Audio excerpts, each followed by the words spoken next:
Hello, my lovey. Welcome back to another episode of the ZFG Living Podcast. As always, I am your host, Melissa Trumbull. You can call me Mel. And today we are going to outline some of the challenges, they are so many, of entrepreneurship. Getting into business for yourself. Oh, dang, it is challenging. The challenges and the fears that entrepreneurs face are a bit different than in the W-2 work world because we're running the show. So whether you're a solopreneur, which is the nickname for the singletons out there, or you maybe have a team, where you are engaging services with other companies or people, or you have employees, you're still running the show. And there's a loneliness to that for one, but we'll get into more specifics about that. But the challenge is that's why it's important to cultivate the confidence, because if you believe in your heart of hearts that whatever happens, you can figure something out, dang, that's the magic sauce. Because the only constant is change. So you know things are going to change. The question is, of course, how, when, to what degree. No one saw the pandemic coming. So it doesn't necessarily make sense to try to prep a contingency for every possible scenario because things are going to happen that nobody saw coming. And then things that people expect to happen don't happen. So to understand what the fears are and what they're impacting and how they're impacting you as an entrepreneur, and even as an employee, but because if you're an employee and like you're running your team, in a way that is similar. But as far as standing alone without a company behind you, if you're building the company, that is fraught with all kinds of landmines. And then if the company is established, you're still trying to outdo yourself. You're still trying to become better, just like we do as individuals. I hope that I finish every day, every week, every month as a better person than I started it. And it's the same for companies. And the easy metric for that is money, right? Revenue.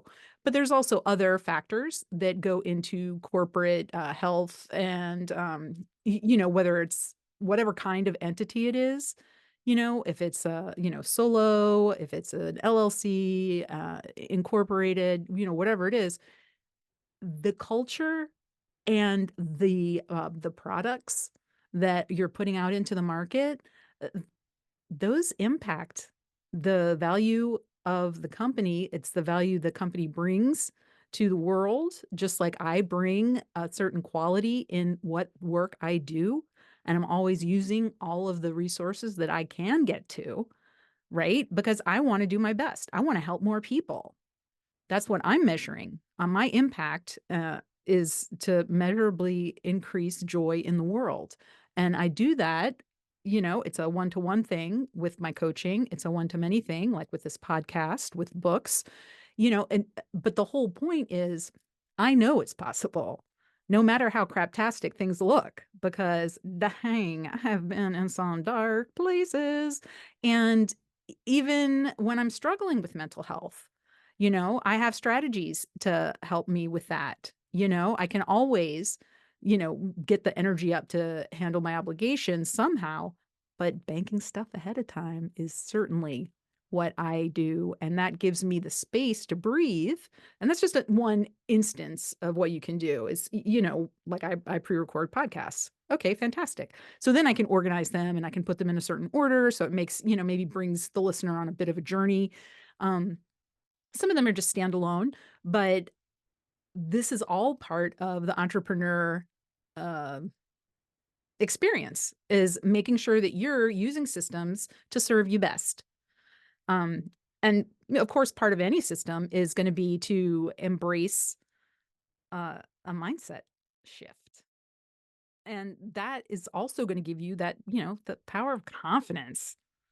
Oh, you're going to have better decision making. You're going to attract the opportunities and the resources because people are going to see you in your authority, in your confidence, because you're running the show. And that is flippity flargon gorgeous. So this is like the overview. I just want to be sure that you, my lovey, you understand that the importance of facing the fears and, cultivating confidence. It's a muscle. You can cultivate it. It doesn't, people don't just wake up confident. Well, maybe some do, good for them. But, by doing what it is that we do, we grow in confidence, by finding ways to get your, product to the market or your services to the market. You continue to build that. And honestly, look back at your life. You started as this helpless blob of need, a baby, and you managed to grow up. Pat yourself on the back. You're probably not the biggest jerk in the room, not if you're listening to this, you know, and I don't think we celebrate ourselves for being good humans, flawed, yes, conflicted, sure. Sometimes maybe not as patient as we'd like, perhaps harsh, all of these things. And especially when we're dosing it out to ourselves, because honestly, I will be 100,000 times harsher on myself than I would be to any other living creature. 100%. That is my mindset battle, or it's not a battle really, it's a journey. It's a lot better now. I catch myself, you know, it's not always my first go-to.